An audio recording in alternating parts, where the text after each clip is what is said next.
Voices cry, but none can speak. In halls of whispers, secrets keep. We're here to break the silent streak. Stand up, fight, don't let it go. Reveal the truths they won't show.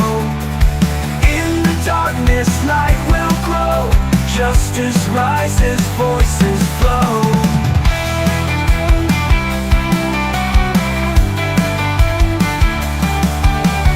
Children's dreams are cast aside in the system where lies reside. We won't let them run and hide. Hearts are strong, we're full of pride. Stand up, fight, don't let it go. Reveal the truth they won't show. In the darkness, light will grow. Justice rises, voices flow.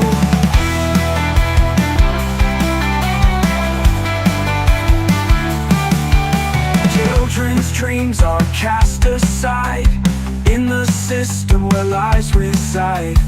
We won't let them run and hide. Hearts are strong, we're full of pride. Stand up, fight, don't let it go. Reveal the truth they won't show. In the darkness, light will grow. Justice rises, voices flow. In every tear, a story's told. Every heartbeat's calling bold. With hands and spirits, we will mold a future where love takes hold. Stand up, fight, don't let it go. All right, here we are. Hey everyone, welcome in. Hey Naylor, we got Naylor in the house. We got Brenda in the house. Ain't that you, Brenda? The two people in the chat. Whoop, in the house. Whoop, whoop. So what's going on, everybody? Welcome in. Here we are, Unmasking Foster Care Corruption. It's me, Danielle, and Brenda's with me, and we got the chat over here at the bottom, and we're just up late tonight, and we wanted to come on and share some of our love and support for this. Look, I done messed up already, Brenda. Here we go. No. Like, I was like, what are we coming on here for? No. Right? It's like I had a brain fart, Hey, HTS. I really do think, like, if somebody has some advice about, like, that can actually think that they could help with eventually, like, finding your kids if they happen to be missing, or arresting the judges who broke these laws. I mean, I think we should give that person like a second look and like, what? Well, like I said, if you've been fighting for this long as I have, I'm jumping at a chance. Like, and especially if somebody says, hey, I'm not even charging any money, I'm like, okay, I'm in. Yeah, because I mean, then that's where a lot of us parents hey, go live, Quentin, and hey, HTS 3205, welcome in, and thank you for joining us. But back to what you were saying, Brenda, the parents, like a lot of these families are in poverty. Like, that's a big thing that creeps over the nation right now. And a lot of parents and families are facing that. And that's a big issue, that the reason why the removals are happening, But I totally get that. And that's a lot of the issue with getting representation for your case or whatnot. When you're dealing with CPS or any court case for that matter, is poverty. Like, a lot of people can't afford an attorney, or you have to get these court appointed attorneys, and they are no good. They're bad juju. Like, well, didn't you find, like, I figured this out. I was like, I thought this is strange. The same company, or whatever you call it, like this regional conflict council, 1 minute, or 1 month, this attorney's representing Department of Children and Families, and then another time they turn around and then they're representing, the parents, and like, something's wrong here, if right. We're going from one thing to the other.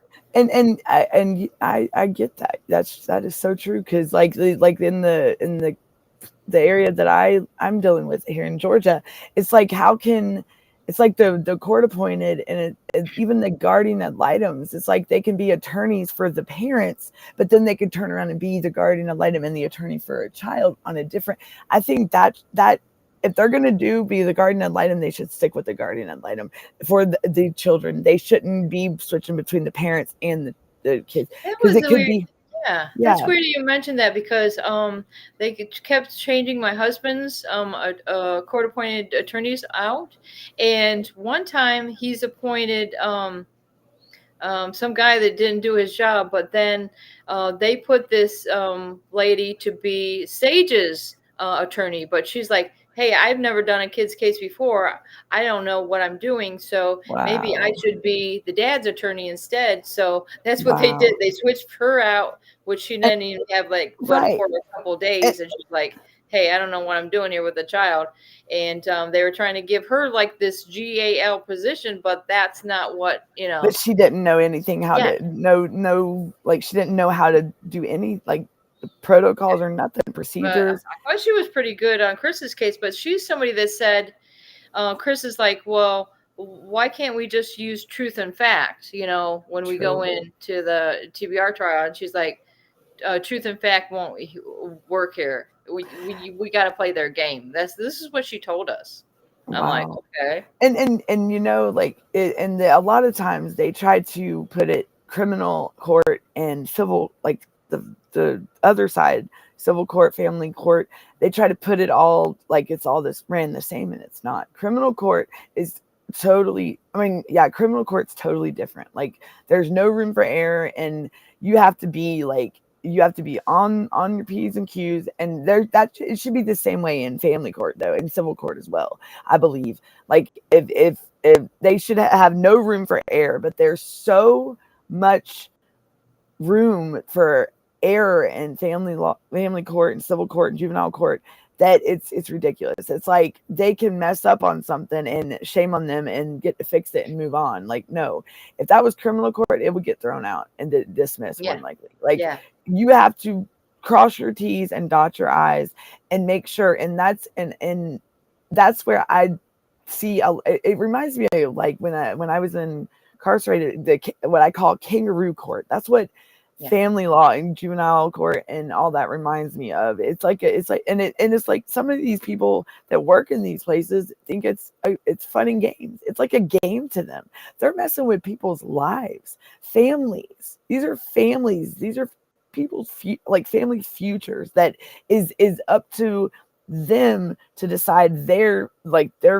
what is it, the final say of what's going to be the outcome of all this. You get what I'm saying? Like you could be fighting it for 10 years and all it's going to take, one little mess up can cost you your whole life. Could cost you, oh, look at that. Is that the kid? And she was so happy. She loved that. Like Naylor that was said, Sage. Yeah. This like Naylor put some case law up in here. He said Moore versus City of East Cleveland, 431 U.S. 494 in 1977. And that is 431.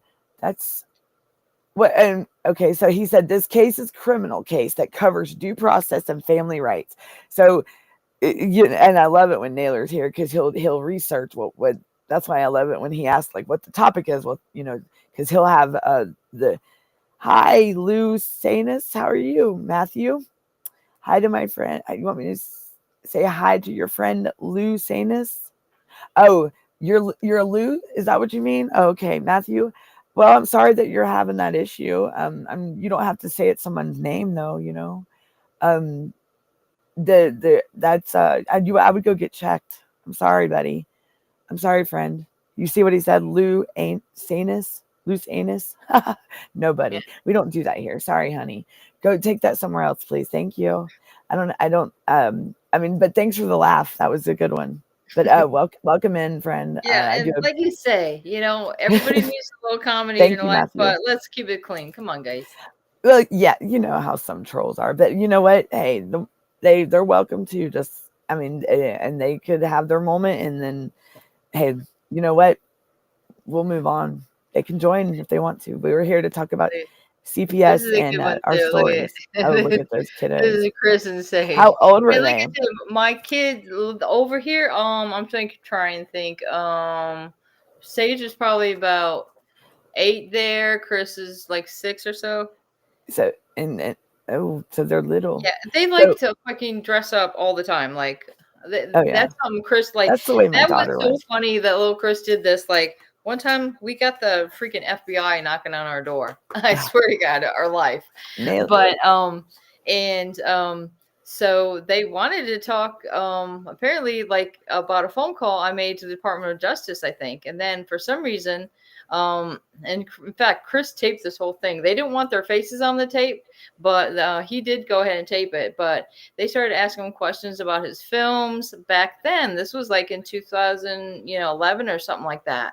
Mhm. But the thing is that Chris comes out, like little Chris comes out with his he had his like the Jason mask with the holes in it, and he Yeah. had a big giant plastic sword or something. He just comes out to the living room and just sits down,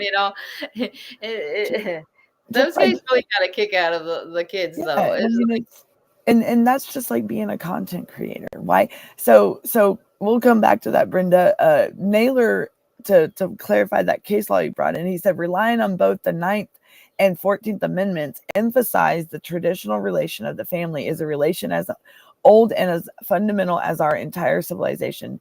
Due process has not been reduced to any formula. Its content cannot be determined by reference to any code. So so Naylor, that pertains to like statute. I heard that a lot of these courts are trying to go by like just statutes and codes. Like you can't, they can't do that. They can't run their own procedures, rules of the court or the rulings or nothing. They try to do it their way, and it's not. And why is it that I can't see Naylor's comments, but you do? Are you in the chat? Can you see the chat? They're down here on the bottom of the screen. Yeah, but all I see is like Amy White and Matthew. That's Naylor. Amy White's Naylor. That's Naylor. Oh, okay. That's our Naylor. That's Naylorism. We got me in. Jeez. We got Naylor. We got Naylor in here with us. Naylorism. And you know what? I just thought about that. Naylor, that your last name and what Mr. Matthew said earlier. Maybe I need to. Is that did you get what I'm saying, Naylor? Chris. That's yeah. Maybe he was just joking because I didn't realize. Anyhow, off that subject. Okay, Naylor would know what I'm talking about because I would just thought about that. Maybe I need to. Shame on me. Okay, so when we talk about the court proceedings and the big difference between criminal court and civil court and family court and juvenile court, the error, the room for error is redonkulous. Like it's not cool at all, and it should not be like that. And that's where like nunc pro tunc is a big. You don't hear about it often, and that's why I tell these people, Naylor. he said, I knew you were going there, Danielle. Okay. So he read my mind. See, shame on me. It's just, friend, I'll explain it later. Okay. It's okay. It was something that one of the trolls said. I was just thinking how he's talking about, or should I say Mr. White is talking about the 9th and the 14th Amendments, and that's just what that attorney was talking about, like when I was talking with her. Like the stuff that they have violated of ours. Yeah, exactly. And a lot of people don't talk about the 5th Amendment in CPS cases of them violating that. And Chris, can you remind me what the 5th Amendment was, my friend, please? So I don't have to mess with my computer, because I do know that it's a good one that gets violated a lot in a CPS case and even in the courts, and but it's not talked about often. Of course, we emphasize like the 4th and the 14th a lot, but like these other ones, we need to. The courts is where these instead of just focusing just on this, the violate, like the wrongdoings of CPS, focus on the courts too. What if, because they're the ones allowing, these judges are the ones allowing these proceedings to go on and these court orders to be put into place, when apparently they're false, they're fraud upon the court. There's false state information put in these court dockets to take away people's kids. This is jeopardizing to people's family. It's keeping families torn apart. It's keeping families ripped apart. It's families are not being reunited with their say, children. like, if I just Googled it, the Fifth Amendment of the U.S. Constitution, ratified in, oh my gosh, I lost my page. But it's known for protecting against self-incrimination, often summarized as the right to remain silent. Right. This means individuals can't be forced to provide evidence or testimony that could be used against them in a criminal case. Right. Or wouldn't that be like something toward defamation? Like your character and make it like, I would like incriminating.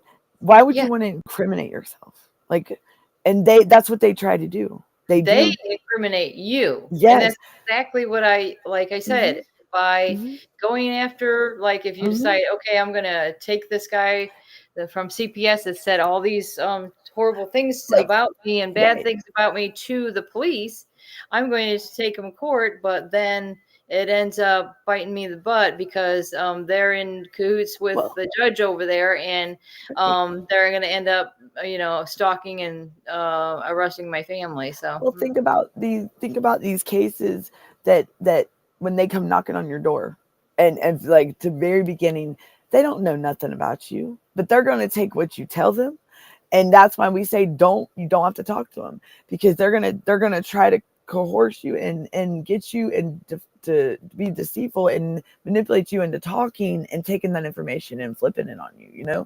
They twist everything you say and fabricating and emphasize it even more than what they take something. It's kind of like playing back in the day, the telephone game, like in the school, where everybody's getting in a circle and you tell each other in your ear, you whisper in the person, and it goes around, right? But by the time it gets back to the person that said it, it is nowhere near what was said to begin with. Like, I mean, and you wouldn't be surprised of, okay, so Chris says, the balance of which I speak is the balance struck by this country, having regard to what history teaches are the traditions from which it developed. And he's saying more. The balance of which I speak is the balance. I've heard that before. And that, in essence, the Fifth Amendment's right to privacy serves as a fortress of individual autonomy and dignity. It empowers you to maintain control over your personal sphere and defend your secrets. So defend your home, defend yourself, defend your character, defend your reputation, right? Like, you wouldn't want to incriminate yourself, like your character. I mean, your reputation in the community, would you? No. And that's what it does when I mean, automatically when people see someone that has a open CPS case, you're automatically judged straight up. Well, and in my case, they were just like, throw it right in the newspaper. Like, okay, this is what they got going on with the DCF case. And think about that. That newspaper is online. That newspaper is online. That newspaper is a paper that can be read, can be bought at the store. It can be even in that newspaper can be also, when it's accessed online, nationwide or worldwide. So think about there's a set of eyeballs for every person that's going to read that. And it could come up in a Google search. Someone could even just say wherever it happened, and then any type of word that would pertain to your situation, and you would, and it would pop up, and they'd be like, "Whoa," and people don't realize it actually happened to us, because we were a subject to go to the substance abuse classes, which we went to these AA things, and we got friendly with there's some really nice people there, right? And then they see this in the newspaper, and they didn't like, what are you I was gonna say, but it's just weird that their whole attitude towards us changed, even though that stuff wasn't true. but they're going to take it as it was written. It's just right. And they, and also when it goes, when the news gets it, or a magazine, or somebody that is a journalist, they take, if, especially if it's one that is part of like the part of the newspaper or something, like if it's someone that is a journalist that actually has heart and they're doing it for the right reasons, because some of them just, they take it and turn it into way more drama than what it ever should have been. And that can, because they emphasize and just put stuff in there, and just by one simple word can make it turn into something that it's not, because they try to emphasize it, to try to blow it up, to try to get. And I mean, I understand, yeah, it's their job and that's what they do, but I wish they would be more. But it's not like like, look at the paparazzi, they don't care, they're that's their job. I mean, they're gonna do whatever to make that paycheck. I mean, that's just, I mean, it is, I hate, it's life, Chris says, understanding and cherishing this fundamental right is essential. And hold that thought, Brenda, because I did have something that just popped up in my head, and I would like to say that to what we were just talking about. Understanding and cherishing this fundamental right is essential in preserving the balance between individual liberty and state authority in our legal system. Right. Well, and that goes to say, Chris, like, that's why these things are put in place for a reason, to everything to run smoothly, and for us to be able to live like we the people, and live in the free country. This is supposed to be the land of the free and the home of the brave, right? I mean, I thought so. that's right? what I was. What, like, my wish would be, can I just have a normal life? Like, is that too much to ask? Can we go back to being normal? I know it. I mean, it was normal at one time, I thought. Yeah, right. And this is just something that's occurred within the last like decade, or a little bit more than that. But I know in the last decade, it's changed. I mean, and it's like we opened a door to like, we were given options to open a door, and we opened a door to something like, whoa, can I go back? And like, can I go back to, because I don't like the way things are running. It's not the same. It's like everybody's judgmental, and everybody, it's like they're trying, like we're supposed to be stuck in our homes or something. Like we can't talk to one another, or we got to worry about what's in, like, what are we eating, and we shouldn't have, I mean, what? We used to drink out of the hose when we were little. Like, hello, I mean, we didn't worry about a little bit of dirt. Like, come on. And now you got, come on. It's People are dying out there. Oh no. But I was just thinking, with the bird flu and all these different things, like, we can't watch our words. it's just like, then you're like, oh my gosh. Yeah. Let's watch our wording. Like, remember, hey. Yeah. The V word, and the Yeah. it's like, whoa. Yeah. I mean, we could talk in our own kind of jargon, but you know how they are. TikTok, shame on y'all. Be nice. We don't mean no harm. We're out here just to share what our opinions on things that are going on around the world, right, Brenda? Yeah. And our show, we talk about even more than just CPS. We talk about like other things going on, because it's and I did see on Trump and the press lady, Catherine Levy, she did say, or was it her or someone else? They did say that Trump is the first president to address the human trafficking. Yes, that he is the first president to there. And if you go back and you think about it, what other president has ever done that? I hadn't heard this one. That's pretty good. I saw that tonight. News. Oh, really? Yes. Yes. I heard it when I was on the, well, I mean, I'm not going to say I was on the thinking throne, which means I was in the I was using the restroom, and I was on my phone, just Twittering and TikToking, and just watching the news break. And I came across a lot of news. I always like, during those like horrible storms, it seemed like I got the best news from TikTok, like, because you're getting some like real footage and stuff like that. Like, yes, he said the right to privacy is a fundamental human right, and it's recognized by international treaties and many countries' constitutions. The Universal Declaration of Human Rights recognizes the right to privacy in Article 12, and the International Covenant on Civil and Political Rights further elaborates on the right to privacy in Article 17. Thank you, Chris. Thank you for that. So that's where where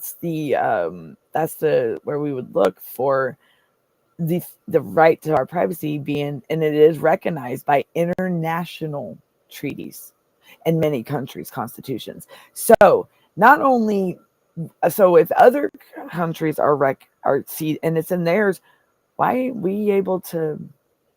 Why aren't we acknowledging that? Like, why aren't we holding the ones accountable that violate our Fifth Amendment right? You know,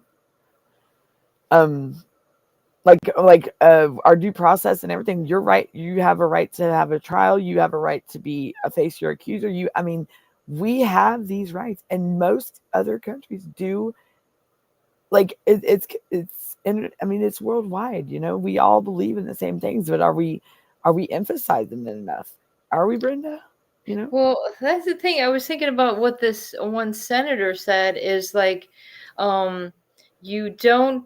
you're not supposed to go after the person. You're supposed to go after the crime. And it just seems like, in most instances, it's what it is. It's like an attack on the person, like himself. Like, oh, well, I don't like his beliefs or whatever Right. they think your beliefs may Like be. ethics, or ethics, or their Your entertainment, religion, or anything, something that, but you know what?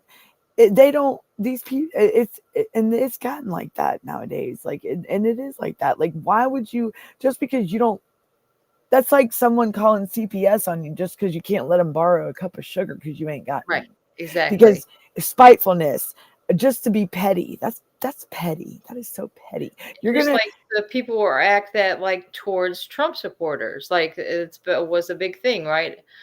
People were actually, but they yeah, don't see the bigger picture. He's making the changes that should have been done already. He's making the effort, and so is his administration, to get this done, and they got the willpower and the strength to do it. So hey, I stand with them to get to this. Our country needs to be back to the way it was from the beginning, like back to the where we were able to live, the land of the free and the home of the brave. Like, right. live The free. stars Like, and stripes forever, yes, right? yes, and nobody nowadays, it's like there's no hospitality, there's no like nobody appreciates anything anymore.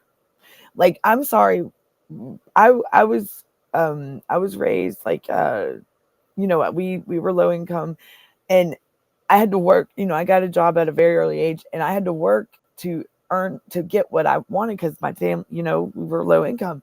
But the thing is I've learned that people appreciate things more when they earn them. You get, when they work for them. You actually put since you put the time into to get it, you're gonna appreciate it more, and you're gonna treat it better. Like, Yeah. even whatever it is. Like, say if it's like when I wanted a car, this certain car, well, I got a job to get it, and I got it.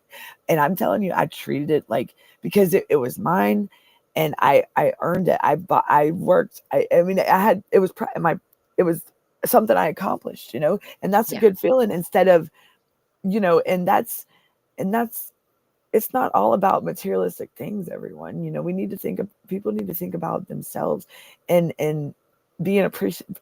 It's like respect yourself. Have more respect for yourself and your life and your family than, And appreciate what you have. Like, I even noticed that with, like, say, like we'd buy a house and it didn't have electricity, and we live a couple months without electricity. I mean, it can be done. I mean, but there's certain people, I think, that probably wouldn't know how to survive through a situation like they that. wouldn't. I think it's important to be able to survive on the bare minimum, like if you And need to. well, and if when I was growing up, we didn't have technology like we do now. Yeah, right. Like, when I was in school, the Apple computer that they came out with, we didn't have we didn't have no internet. We didn't have the World Wide Web. We didn't have stuff like that. We had that big old floppy disk, the big one that had the Oregon Trail on it, down you Mississippi River, and that's what we used, and that's what it was like the first. And then we had, but we didn't have we didn't have cell phones. We didn't have, I mean, I don't even think pagers were out then.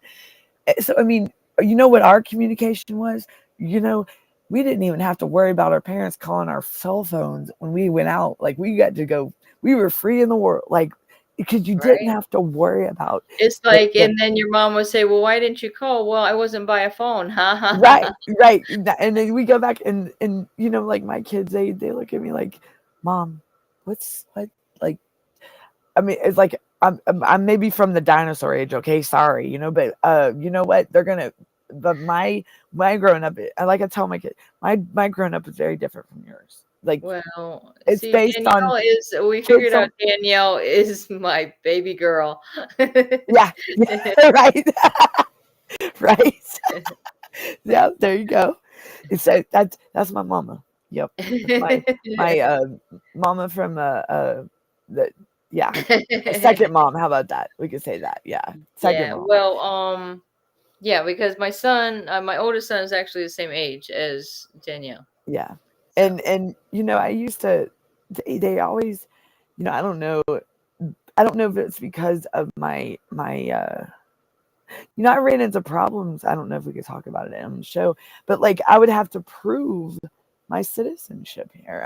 I am from here, the U.S. And and and it was because of my last name, because they thought, but I'm like, and it was crazy. And well, what nationality do you know is your name? Like, it's actually, it's from Scotland. I think it's Scotland. My last name, you would never think that, but I think it's Scottish. Scotland, I think it is. My background. I used to have an uncle, like by marriage, and it wasn't really their last name, but we used to call him Uncle Scotty because he was. Yeah, because my last name is not it's not a common one. Okay, let's see. Let me do these comments with Naylor. Furthermore, the Ninth Amendment says that this enumeration of certain rights as found in the Bill of Rights cannot deny other rights of the people. Protect where you go. Protect the right to privacy in a specific way not given in the first 8 amendments. Okay. So as early as 1923 where am I at? Hold on. My screen just popped up. Naylor's typing fast. Whoa. Hold on, Naylor. Let me get there. He's probably texting. He's not even listening to us because I do that sometimes, and then it'll block out whatever anybody's saying. He's got he's very knowledgeable. That man is very. Well, I love it when he's in the. I could definitely not type that fast, boy. Like, even though I took typing class, I'm telling you, I can type fast. I type fast. I used to type like 90 something words a minute, and really, but I have to know, like, but my 80, like my attention span is like that of a like squirrel, like something something could fly by me and I'm like, whoa, look at that, and so it's yeah. And I see, I'm already lost focus. See, here we go. It is a little bit easier, like typing on the phone nowadays, like to do an email like that. Oh, like back in the day with the T9 text. Oh my gosh. Do you do it with the 2 thumbs or do you just do it with one? Like one finger? Like the swipe thing? Like, I don't do no, say if you're typing a letter. Oh, if I'm typing on a phone, I use usually I use one hand because I can still type fast, but I use two too. But I run into like overlapping with 2 hands, so I'd use one because I can type faster with one hand. But I mean, they wouldn't know what to do if they were on T9 text nowadays. Like, do you know it took me 780 times just to spell thank you? You know what I mean? Like, just I mean, hey. I know, it was like back it up. Yep. Let's see. All right, let me get back up here with Naylor. Let's see. He says, I just had a listen to your Scott. Scotty, sorry of your name. Yep, a relatively broad right of privacy in regards to procreation, child rearing, marriage, and medical treatment termination. That's, I think I, Did you read that? Well, how about a latchkey yeah, kid go. is a child with is often left home alone after school because their parents are at work, typically having a key to their home. Latchkey kid. What is this? What? You know what a latchkey kid is? Like Well, I back guess in, not really. well, Really. nowadays they probably don't, but when I was growing up, they would call them latchkey kids, and they would be kids that got to stay at home after school, and you that like it was safe, Oh, and yeah, is I that never knew what that meant. Like, I heard the word, like, I yeah, never knew it's what like that meant. That's a crazy. latchkey kid. It's like having a key, yeah, and it's a child who's often left, and they now if you do that nowadays, oh boy, um, there comes CPS at your door. You know what I'm saying? Like Right. you can't even let like back.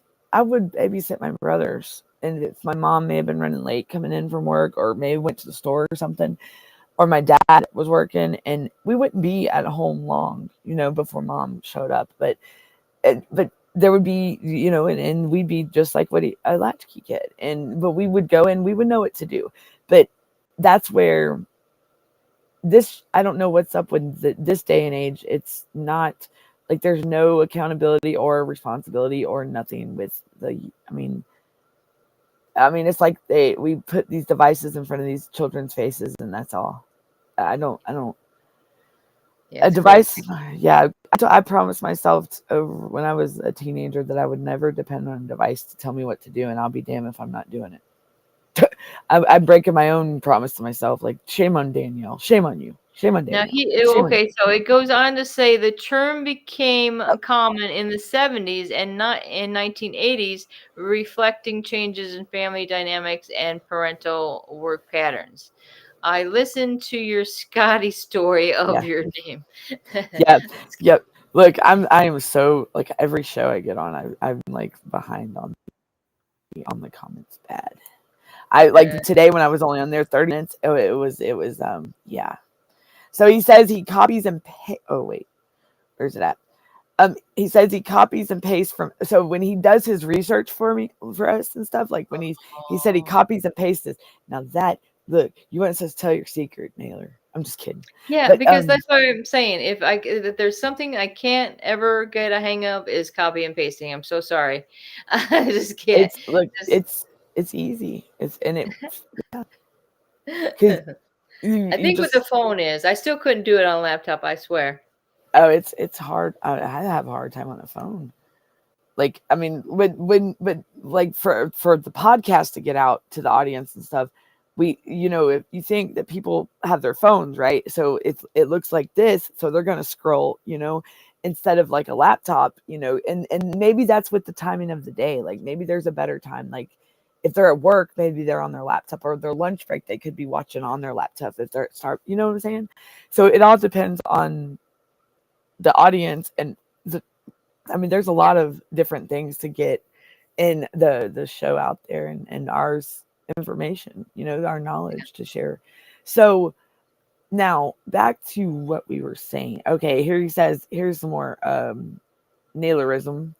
He says a school-aged child of working parents who must spend part of their day unsupervised as at home called also latchkey kid.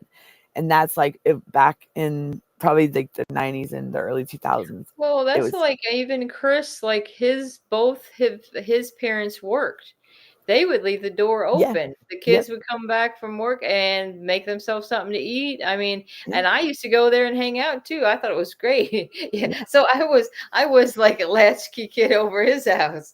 And I mean, that's like when I would always go to my friends' houses. Like Yeah. if mom, if she ever was running late, she'd also call the school. Like when me and my brothers were in school, she'd be like, and she'd send us the message that, hey, or tell us to ride the bus home to so and so's house, And so I mean, it's not, there ain't nothing like that nowadays.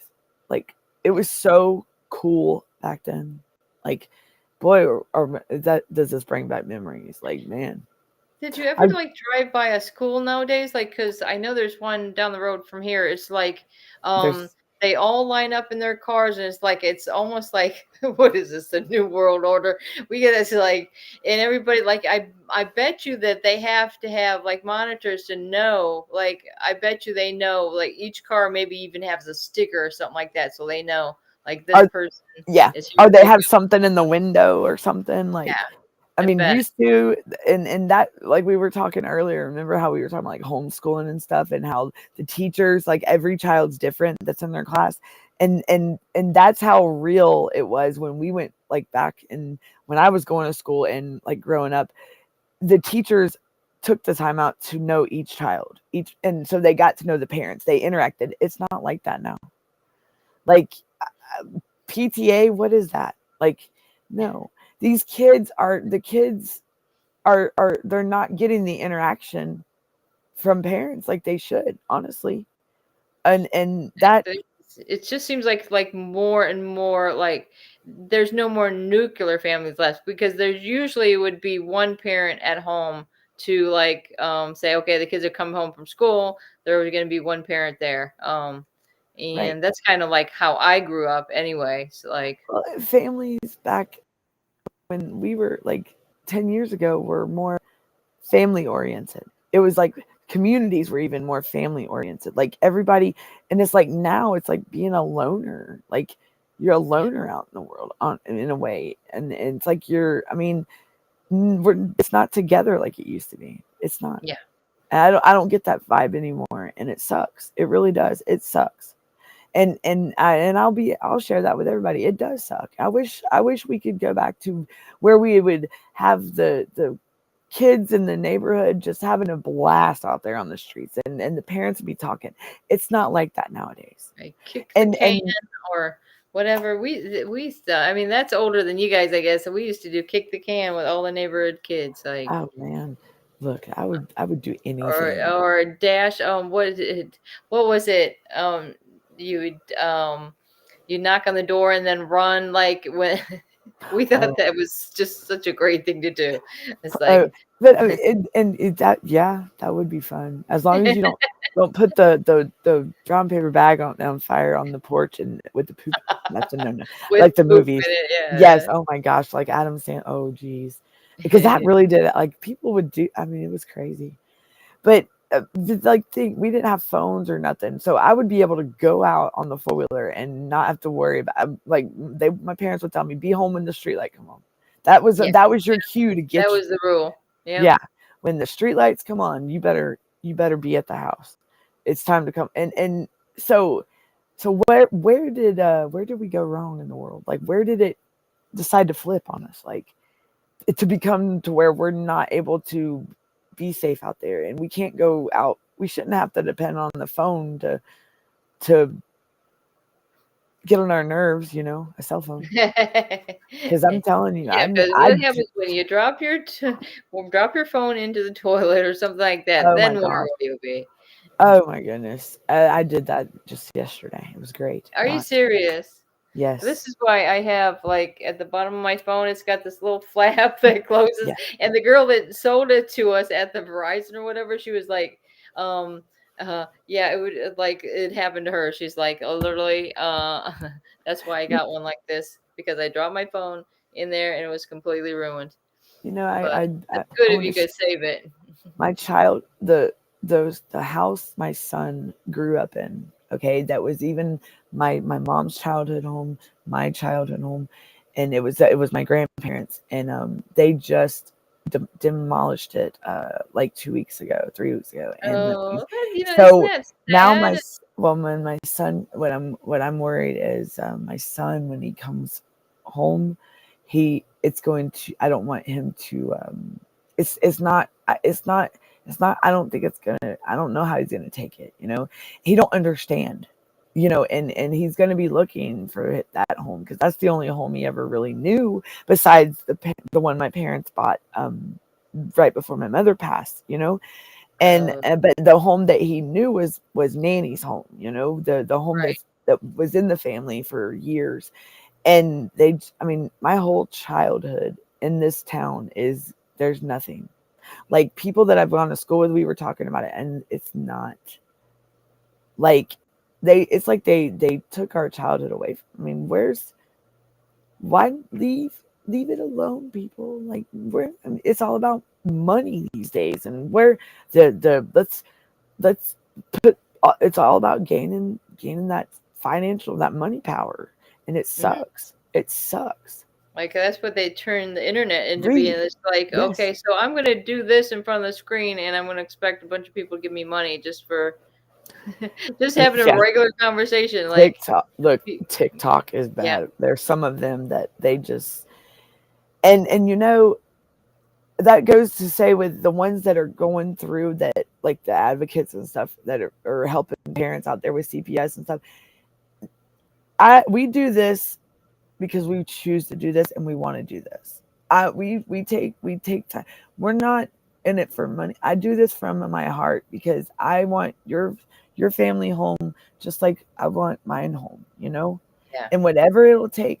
I don't want money from nobody. I don't want no. I want your right. babies. I want your family back home with you. I want your families back together.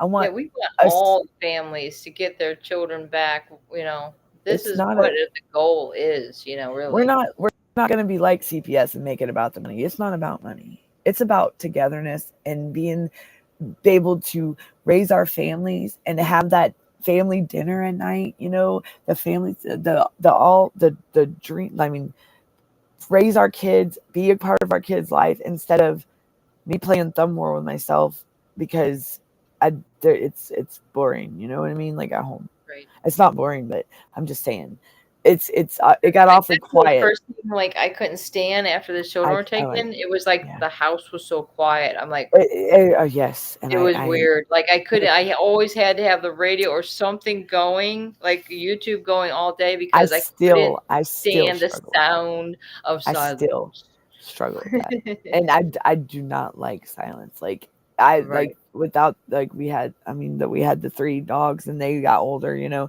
and then we got we got Athena, but she makes enough noise for a bunch, a bunch of people. Like she shakes the whole house. I mean, but it's not the same. It's our babies. These are our kids, and just hearing their pitter patter and feet across the floor, and when CPS comes in and removes your kids, it's an unimaginable pain that is undescribable. Like I don't think there's enough words that can describe it. It's something that no parent should ever have to face. I mean, it's kind of, it's like a part of me was stripped from me, you know? I mean, and you're hollow until Exactly, hollow. See, that's what and my daughter is smart enough. Like we say, these autistic kids are very smart. She said, I had to read it in one of the doctor things or whatever, but it said that Sage said, she feels empty inside. Like yes, it's freaking sad.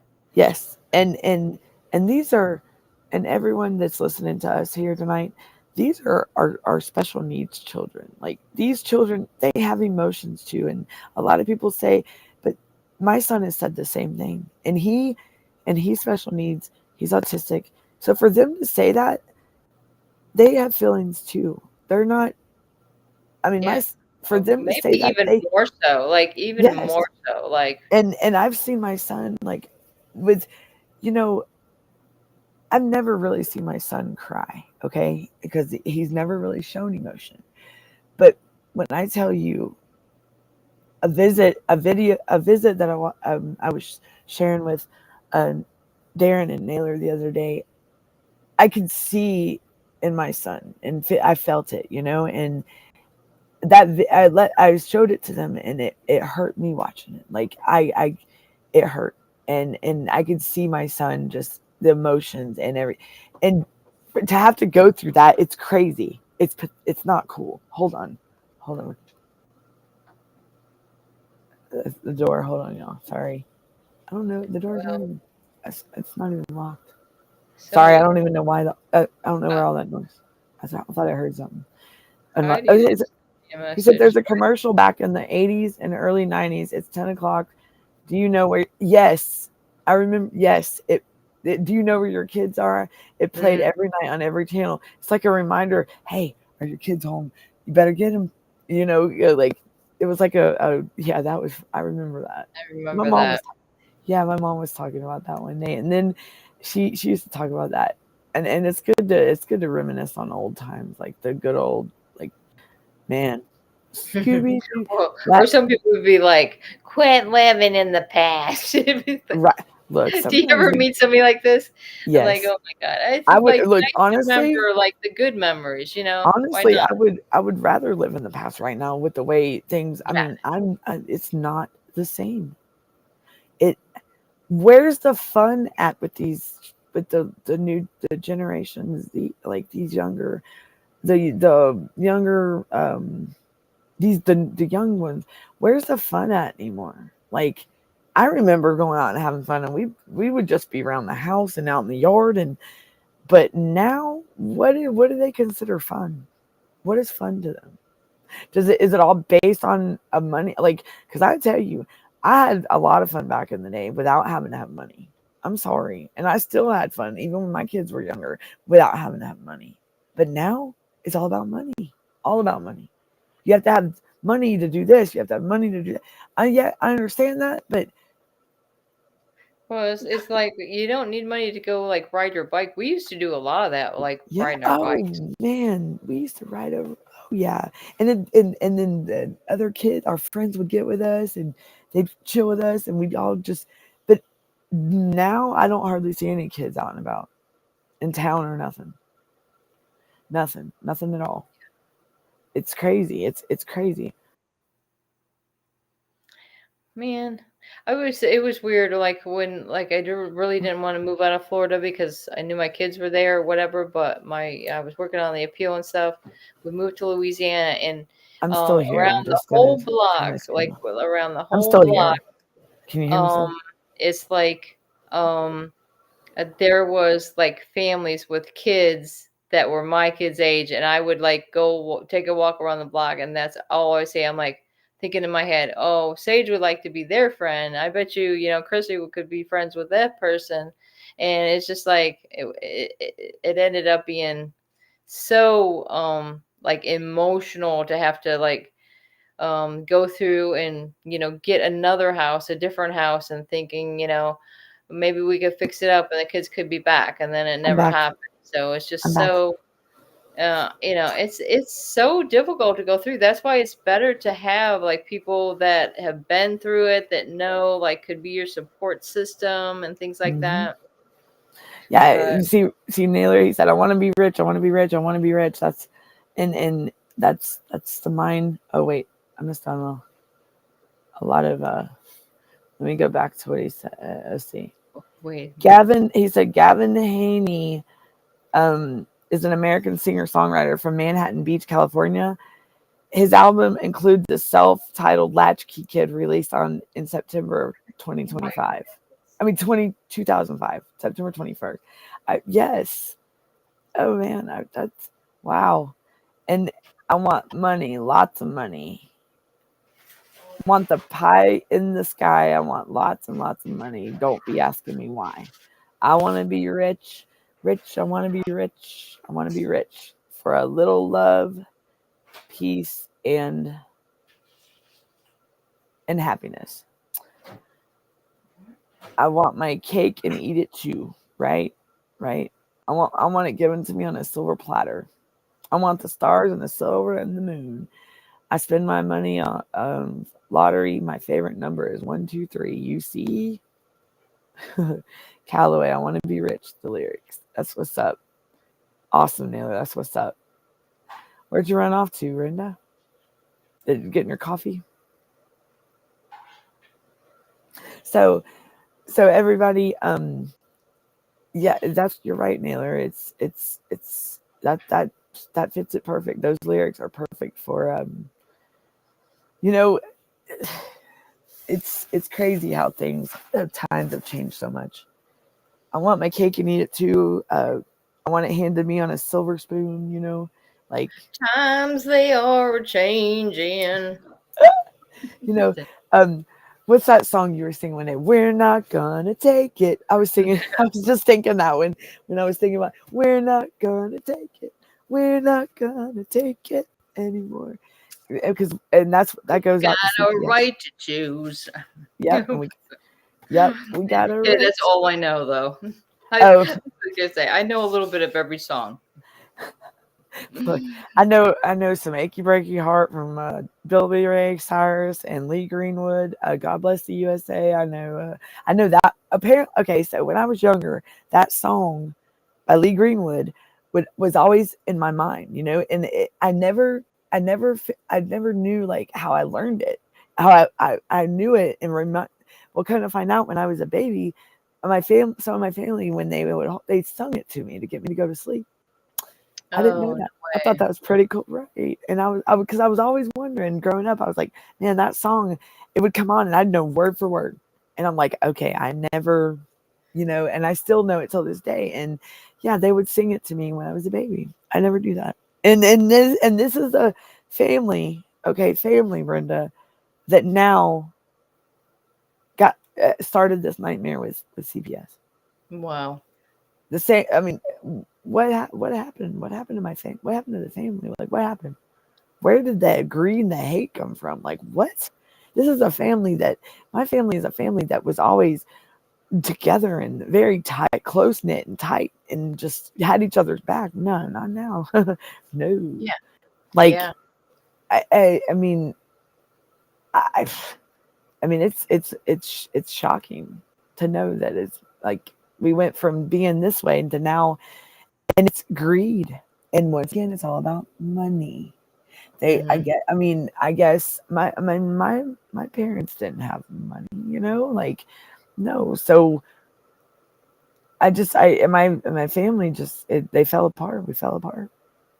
I talk to the ones that are, that still, that I've always, um, they've always been a part of my life, and that's the aunt and uncle that have helped, that are in this battle with me, and they weren't going to let me stand by myself and Right. fight this, because they wouldn't even. I mean, they what was like they even got done wrong by the CPS, and it's wrong. I mean, if they should do anything to prevent foster care. A child should not be automatically thrown into foster care. I'm sorry.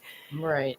Um, there's trust me. I mean, someone out there would love to give a child a life to live free, worry free, stress free, and give them the love and support that they need, and a stable home. I mean, there's a lot more good hearted people out there than there is the bad hearted people. You get what I'm saying? Um, it's just it's like they gotta jump through hoops just to even. It's not. What am I trying to? You know what I'm saying? It's not. It's not like it's um, a math test or something. No, these are people that would love to have maybe they can't have children, maybe, and maybe because there are kids in the foster system, in our system, that do not have any family. Any They are ones that are in the system because they don't have a caregiver, they don't have family, they don't, like, maybe they lost their parent to. Yeah. That's why I never knew the difference. Like an orphan. An orphan is someone that lost both their parents. Like both their parents died. And I'll tell you, here in the state of Georgia, I do know a gentleman that he was married to this woman, and she passed away, and but she had a daughter that was special needs, and the daughter's blind. Okay, and this daughter, the girl lost the daughter, the wife's daughter, had her dad had lost, been he was passed on, and the mom passed, so she had no parents, no family. Do you know, my friend went to court, and he is not no blood to her, and he got custody of her, and he has her just like it's his own. And that right there was amazing. It's awesome. it was awesome that he's going to give that child a life that she deserves. Just, I mean, it's not her fault that her parents are, Yeah. And I could just imagine, I mean, and this is a child that I'm very close with as well. Like it was a friend of, and just for both our, I mean, I didn't even know, and poor, she's blind, and she's such a sweetheart. She's almost an adult, and she's blossomed into a beautiful young lady, and she's just awesome. She knows how to play the piano and everything, and I'm just like, girl, your mama would be so proud of you, honey. And I, and it's just good to know that, even our friends can help us out when all we have to do is just people don't ask. Nobody asks. If you're struggling and you can't provide and you're having a rough time in your life and you are afraid that you can't provide for your children, reach out to your family and friends for help. Do not call CPS. Don't do that. Yeah.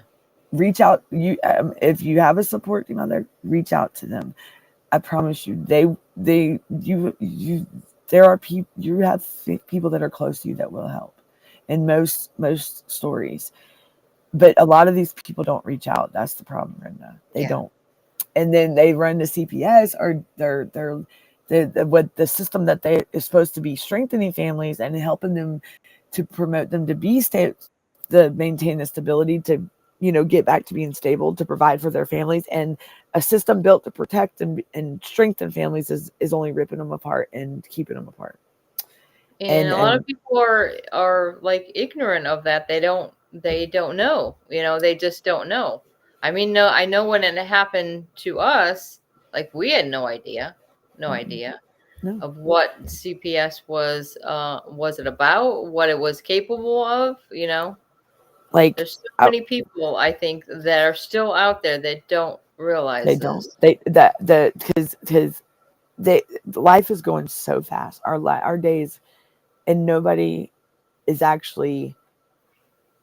But I mean, well, now it is getting out there. Now people, Yeah, that's what you're saying. Trump is talking about human trafficking. I mean, yep, and he's the first president to go like put the light on it and say, hey, what's going on here?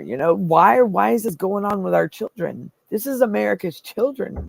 No, they're supposed to be protected, not trafficked. Hello, like where are these missing kids? Where are these missing people? No. And it's being, guess what? It's being brought to the light, and hey, there ain't gonna be kids missing. No. We should not have to ever. I mean, a child should never have to be with either a price over its head or ever have to worry and be trafficked, because when did this become something to be trafficked? Like, hello. Yeah, and when did it become something that it would be ignored? Like, people know, right. There's some people that know it's happening, yet they don't take any steps to, stop it from happening. CPS. Right. CPS. The workers that are okay with ripping a family apart just because they looked at them the wrong way or something. Just because that parent did something they didn't want them to do.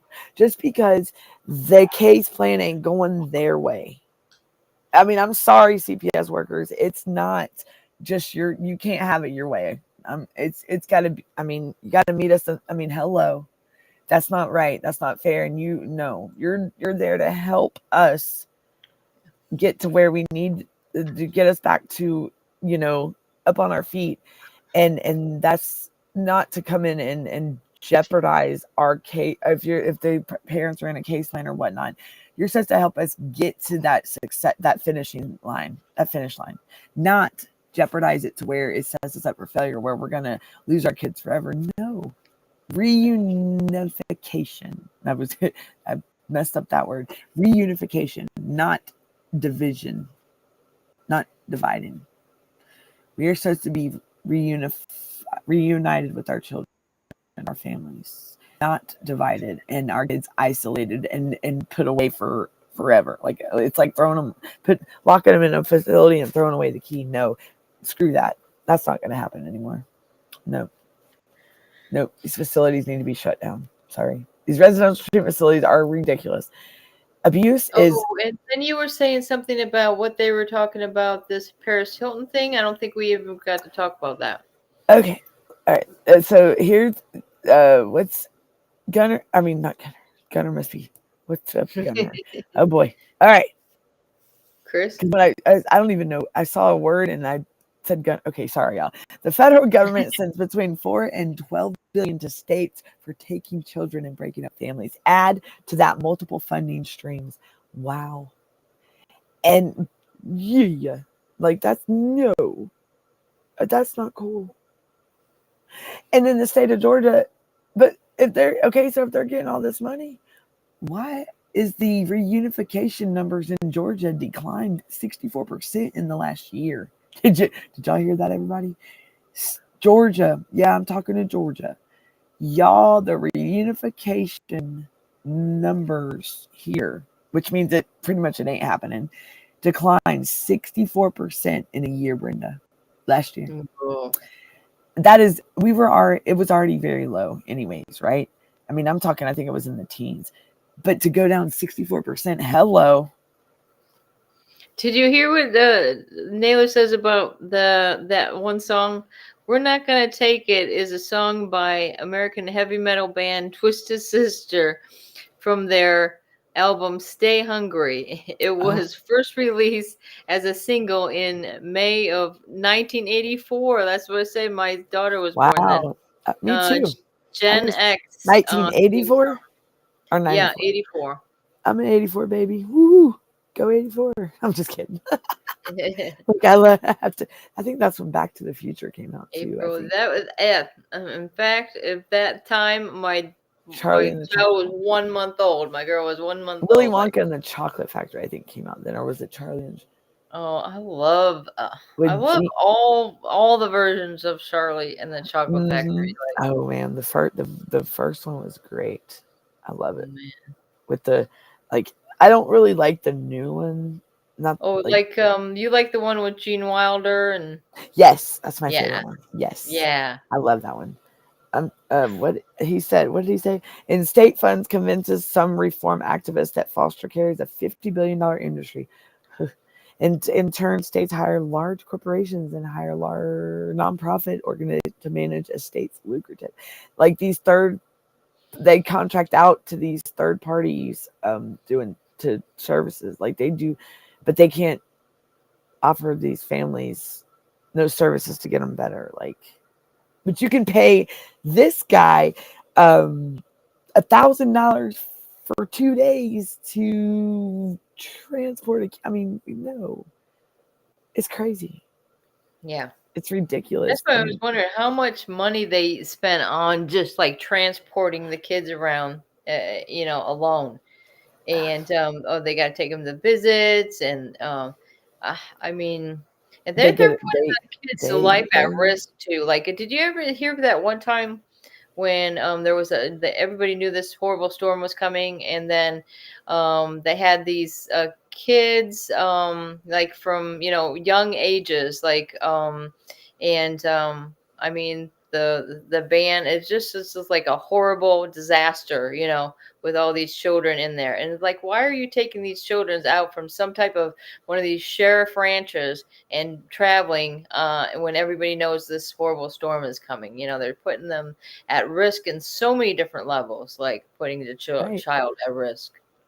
I'm going to read what we were discussing earlier about they most business or departments or states or in our school we had a motto or goals and missions and values and stuff, right? A vision, stuff that we want to work towards, core values. Okay. And do you know Department of Human Services here in Georgia is strengthen Georgia. This is their mission to strengthen Georgia by providing individuals and families access to services that promote self-sufficiency, independence, and protect Georgia's vulnerable children and adults. Okay, that's the mission. Now, the vision is stronger families for a stronger Georgia. They're definitely not trying to build stronger families, because how can you build help a family get strength if you're tearing them, keeping them apart, and just that would not only would be very traumatizing to that family. How is that building them up for strength, right? Like, how is that making them stronger? That would bring on like depression and anxiety, and are you feeling worthless and just not. It would negatively impact it totally is not. If they're wanting to make families stronger. So their values are they provide access. No, get this, y'all. Wait till y'all hear this. Provide access to resources that offer support and empower Georgians, and their families. So, hello, Georgia. Where's these resources? And they sure. And because I'll tell you right now, I've been asking for a user guide of a way to access this thing called they got Georgia Communicator, and it's supposed to be a app or whatever, but it's a connection between the caseworkers and the SAG and the guardian ad litems and the parents and the kinship, to where they can talk and communicate, since apparently communication is a big problem between parents and their caseworker, but yet guess what? I still can't have access. They ignore me. I've been trying for. Danielle, I do have to tell you about this, because you're talking about like what Georgia's like. I don't know if they call it a logo, but I say, what does the sign say when you're passing through the state? This is what Florida's sign says: "Welcome to the free state of Florida." I'm like, what?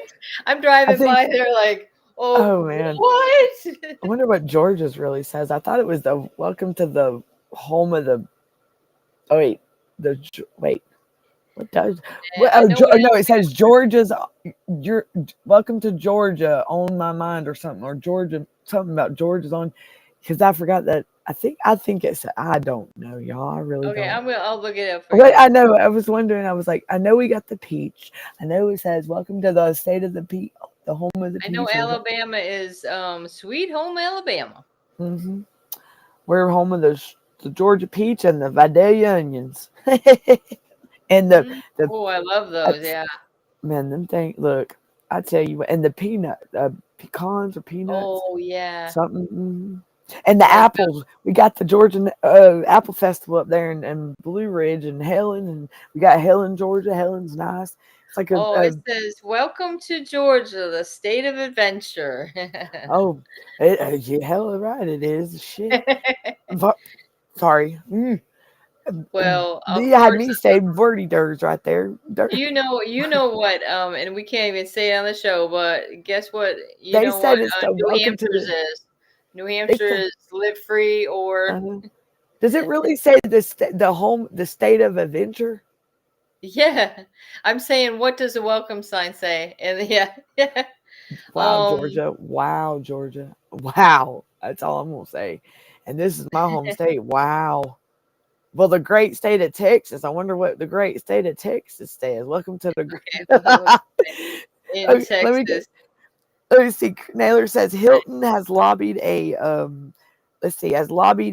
for stopped institutional child abuse for years after testifying that she did experience as a teen in boarding school abuse, and it requires more oversight for youth residential treatment facilities, a regulation Hilton has spent years lobbying for.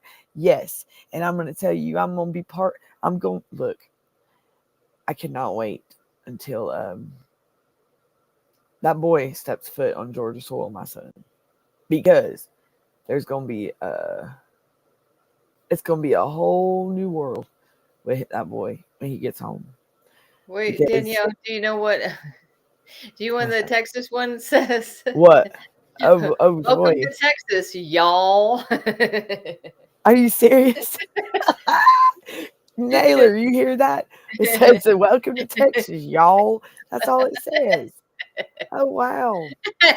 Well, I Now, mean, the no, Louisiana one is like they say it in French. Is the it says Beneview in Louisiana. I don't know. I don't speak French, so um, yeah, I don't know that terminology, like language. Okay, that but it actually jargon. means welcome to Louisiana in French. That's all Louisiana's is.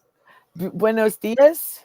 Is that no? That's not. Is that? Buenos Oh, dias. is that what it says? No. No, it's Oh, whatever. okay. Here I am How do you trying to say talk it? How do you French. say What that? am I thinking? Here I am. I mean, I know a little bit of French, but I can count 10 in French, I think. How do you say welcome to Louisiana in French? Oh, here we are. Listen to us, y'all. We're goofy I tonight. don't know. I think I got the volume turned down or something. No.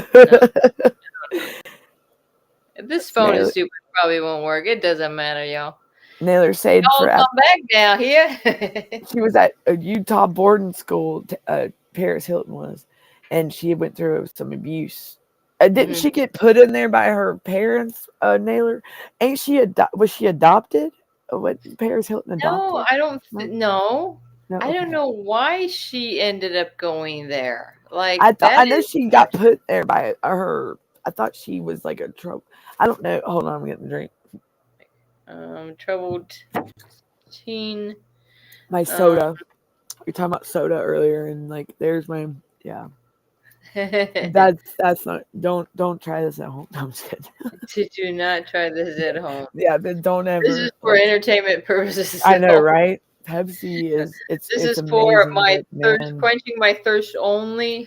yes, and I'm not Yours. like do not take after my habit. No, Pepsi is not the answer. Like, don't drink water. Drink more water. That's what I need to do. Drink more water, and I need exercise. Stay healthy, people. Stay healthy. Stay away from caffeine. A lot of caffeine. It's bad. Yeah. The bipartisan bill, he says, was co-sponsored by 23 lawmakers, including, where does it go? Here I am messing up already. Chris Murphy, Tommy Tuberville, Senator John Cornyn of Texas, Senator Jeff Merkley, Representative Ro Khanna. Hey, did y'all see that bill they're trying to come out with about protecting parental rights, parents' rights? And how these states, what do y'all think about these states? Naylor, listen to this now.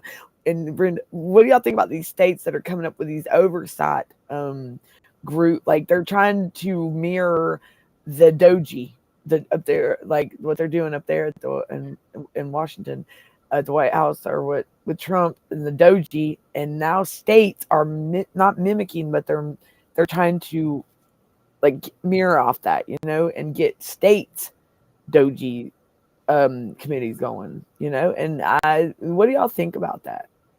I would like to know what y'all think about that, and what these states, is it a good thing, you think, or is it this? It probably all depends on the state and who's the governor. Yeah, true. I mean, it's like, because Maine's having it rough. Boy, that governor up there, son, she's look, she won't be elected again. That's what I was told. I tell you, that's what I heard. But Trump say out loud on the briefing, Well, the thing is, like, I've had my share of disappointments with DeSantis. I can tell you that. So I don't know if I would, back up anything that DeSantis does, because it's almost like, it's. I don't know. It's a sad situation. In my state, it's Brian Kemp, and the biggest thing with Kemp is, he is a Republican, I believe. Yes, and the biggest thing is why aren't we hearing more about this systematic failures in our foster care system, in our own state's foster care system, and the troubles, issues that we're faced with DHS and DFCS out here? what is going on? Why is it being, why ain't it being publicized? Why ain't it being brought? I mean, you want to talk about, he wants to talk about other things, but no, dude, we need to talk. Why are we being silenced? Us parents don't deserve to be silenced. These are our children. And if Georgia is the state of adventure, this is not what type of adventure I want to be on. Is CP, you know? Oh, jeez. Like, I swear.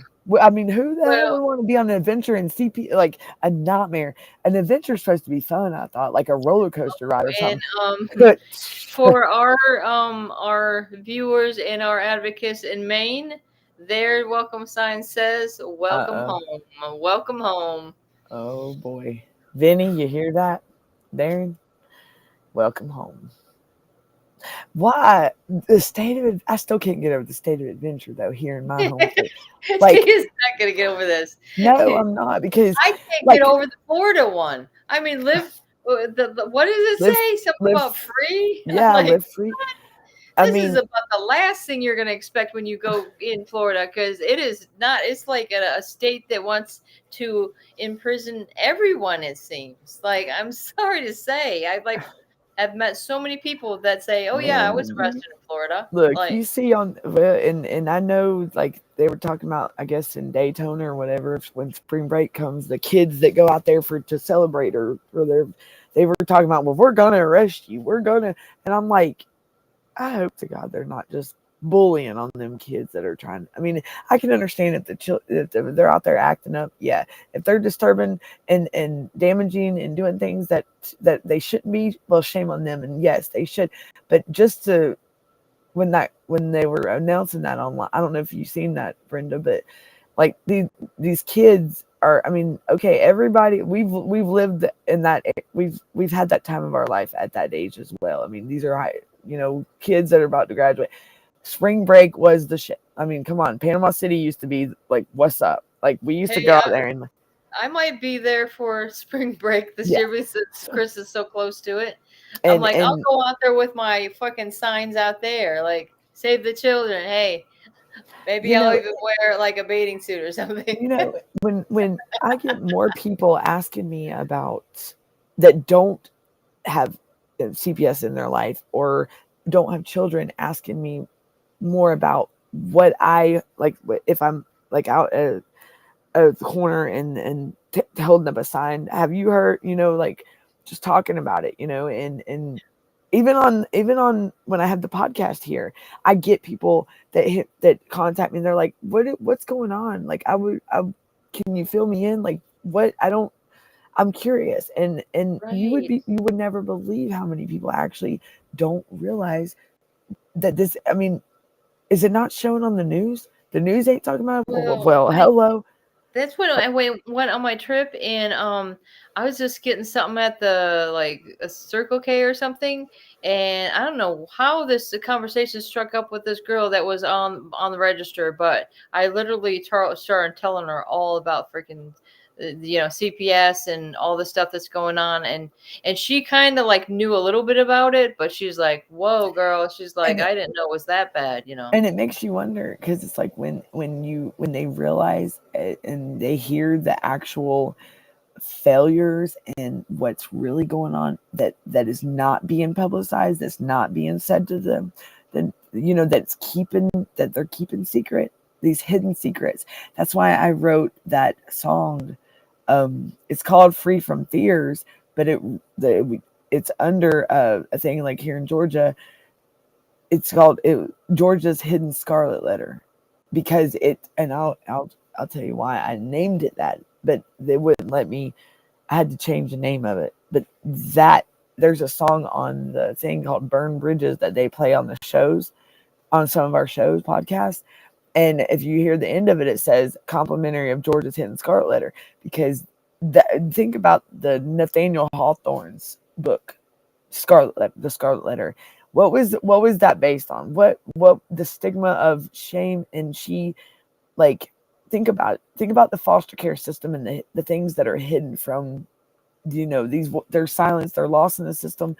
They're not saying the failures of the foster care system. They're not talking about how many lawsuits or how many abuse lawsuits are out there, or the abuse that's going on in these facilities to these children. Oh, but no, they want to talk about the like, say, even make it look good on the to the public when it's not. Yeah.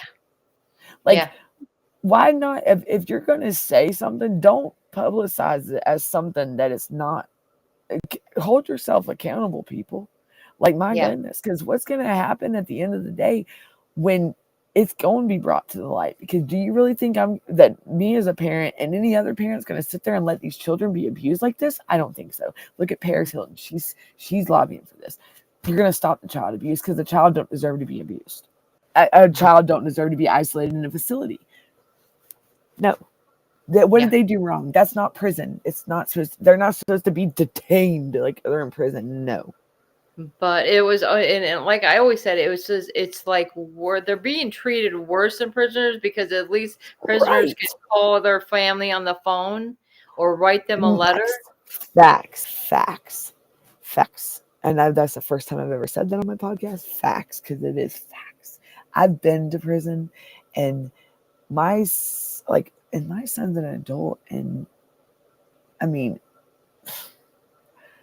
like, it's I got more freedom in prison than he's an adult, and he has done nothing wrong, and I got to, I mean, they're like stuck in these facilities and can't do nothing, and they have to, I mean, it's like they have to be, they don't have not even the least little bit of freedom, and I'm sorry, as an adult, I thought you were on, like, heck, I mean, That's why I think it's so important too, to just like look over your paperwork. Like Danielle was talking about this earlier. Yes. Just go through it, look through it, and make sure you know, like, who are all the people involved, and yes. Where are they from? Like, yes. Are they from something called Partnership for Strong Family, or are they, we find that in a lot of different states, this Devereaux is coming up. Like Devereaux Advanced Behavioral Health. Yes. Mm-hmm. But they also can be under another name. Yeah. And Devereaux, kind of find out, is actually in, there's I forgot how many facilities, but it's in like 7 different states. I know they got in Pennsylvania, Florida, Georgia, and that's even worse. Where my son's at, the residential treatment facility, there's one 20 minutes away from me here in Georgia, the same kind of facility.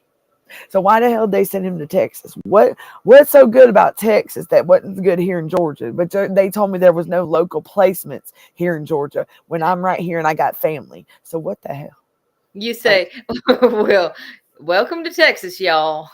I guess this is the state of adventure over here in Georgia. When you start talking about Texas, I swear Danielle's accent comes out. Like it does. Naylor did that. Naylor, the great state of Texas, because the great state of Texas, they don't like not being known for that, and they do not want, because they don't want to be, let's say, your kids sent out of state to another state. Texas happens to be the receiving state. Texas don't want the anything to fall back on them that's caused by another state. You get what I'm saying? They aren't going to get in trouble for what the other state's done. So, because they're not, no. And Texas ain't, they're not going to put up with that. I think Louisiana is very similar to that too, because it was like, to have somebody like, it's just like Georgia. Just, I don't even know. Georgia, shame on Georgia. It's sad here. Yeah, and like I say, Nancy Schaefer, she was from Georgia. I mean, yes, she was, and she look what they did. I mean, she was a government official.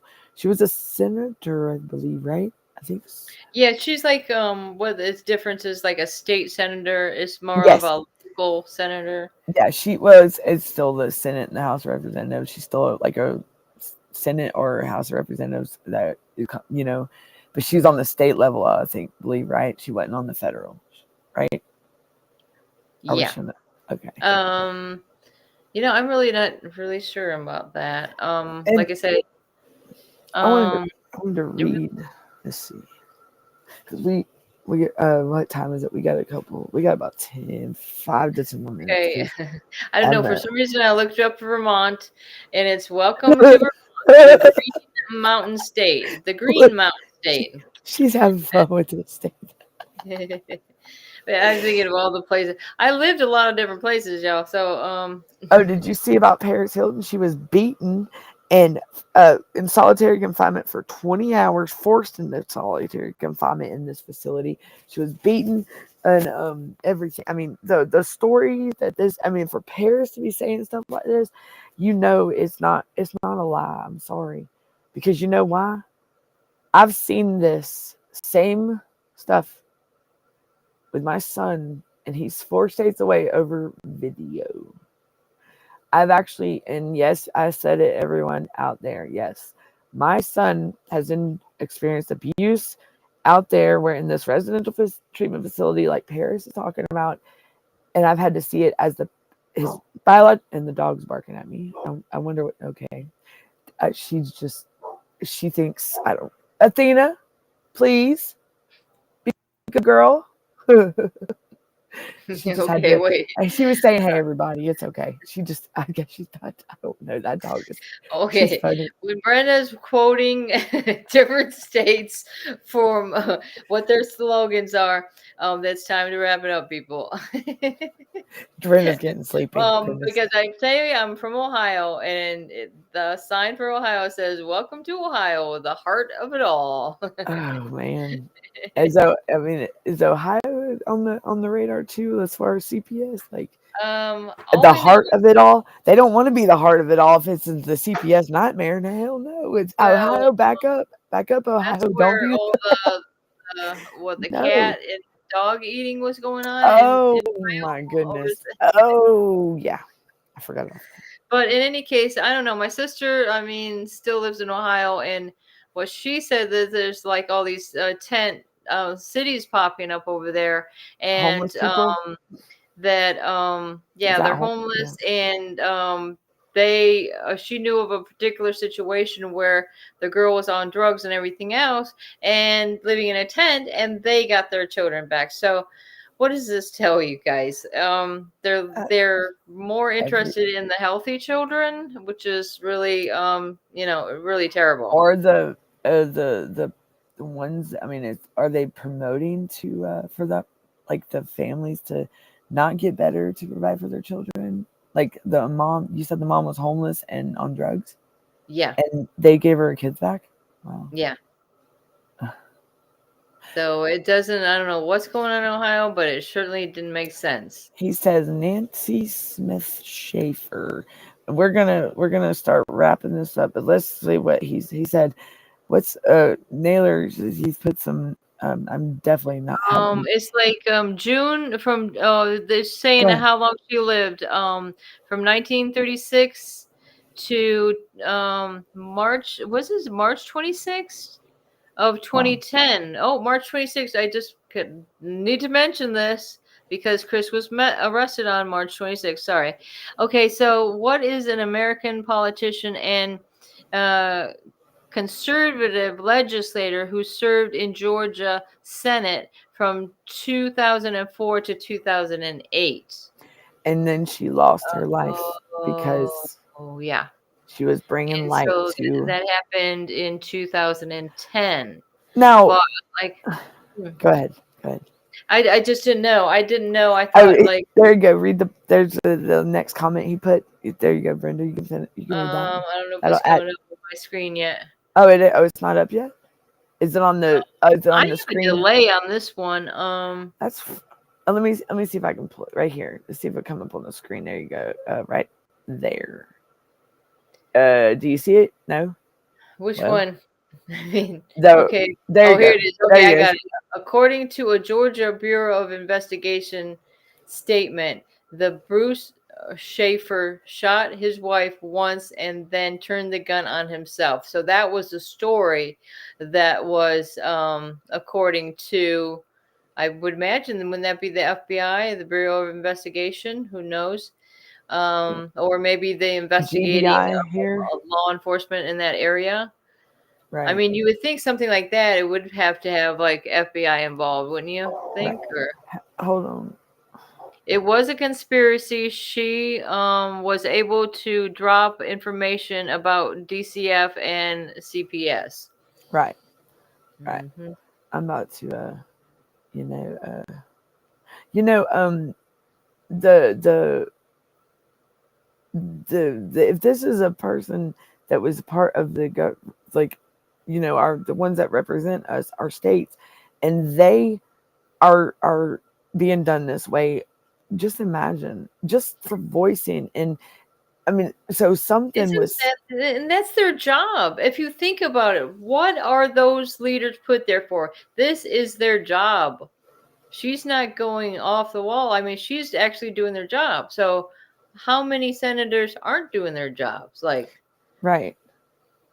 And are they're doing their job, but they're just looking past things that they shouldn't. They should.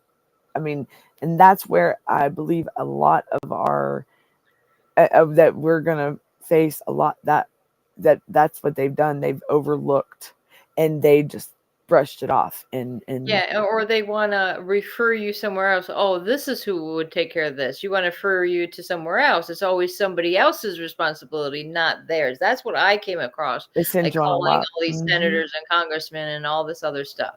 He said it was a Believe conspiracy. me, I've called them all. It was conspiracy. Nancy Shaver was about to drop information about DCF and CPS, the Georgia State Bureau of Investigation, the GBI. Yeah, and We that's got why the they keep all GBI these here.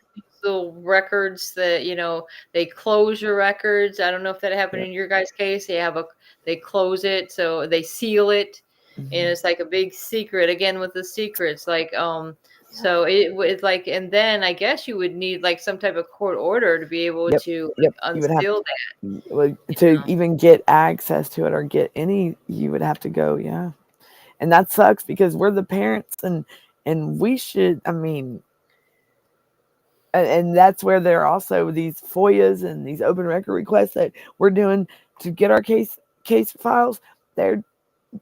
Well, you know what I told them? I need an appointment to come up there and view it right in front of y'all, because we have a right to do that. And since they don't want to give me nothing, well, I'm just gonna come view it myself. How about that? Yeah, we'll solve this little problem. Since y'all want to, I mean that tells that's you. the thing. All you got to do is have your license. I swear, I've done it before. You go down to the DCF office, okay, and did you have to make an appointment? Can't remember what they call it. I'll definitely did you have to make an appointment to get in there to view it? No, not in Florida. You didn't anyway. It's just like you kind of just show, first come, first serve. I mean, there wasn't anybody in there besides me at the window. Right. I don't think people normally go to those places. I'm not sure. Let me ask you this: how is a how is a case file of a juvenile, a minor, going to be public record on a courthouse site? Can somebody please tell me where that's juvenile under 18, and I could find the court records online through the courthouse website. They're not public record, no. Well, I wish I could find my kids' stuff on there. But that's what I'm saying. Like but that's the response I've got multiple times from. Really? I've been told the same thing. And I mean, it's like all they do is copy and paste it in the same damn email or something. That I can access these records online on the courthouse site. I can't. It's not public access. You're right. It's not there. My children, no minor's case or no juvenile is going to have a record that we can access without being up there at the courthouse. You have to be the parent, or you have to show some, you can't just access any juvenile's record. I'm sorry, especially via the internet. Negative. Like, hello, that's a child safety. I mean, we already got these pedophiles, and we don't know. So why would they even have the audacity to tell me that I could access on the court? Is that, I mean, think about it. That's just a stupid, um, I just don't understand where they even get at giving me that answer multiple times, 3, 4, 5 times over a 6-month period. Just every time in fact, when I call the governor's office, like Mr. DeSantis, it used to be like when this first started, it was Governor Scott, okay? Mhm. And I've got nowhere with either of them, but I'm telling you, they keep steering me back to the Department of Children and Families. You know how they have, what do they call it?